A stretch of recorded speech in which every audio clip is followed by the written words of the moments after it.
You might be wondering why I've got green tape on the guitar. The tape's used basically to mark instead of marking directly onto the timber. So if you've got a lead pencil, for instance, and you need to make a mark for some measurements, just use some low-tack painter's masking tape. Make sure you get the low-tack stuff. It won't remove any finish when you're taking it off. The way to make a mark, one thing I use is, I've just got this precision screwdriver that I've ground the top away, but anything sharp like that you can make an indentation. So I'm going to go down 20, then I'm going to use my pencil just to quickly mark that spot. Then I'm going to indent that spot,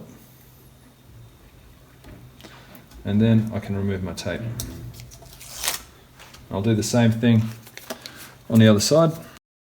Then the next thing we need to do is drill pilot holes.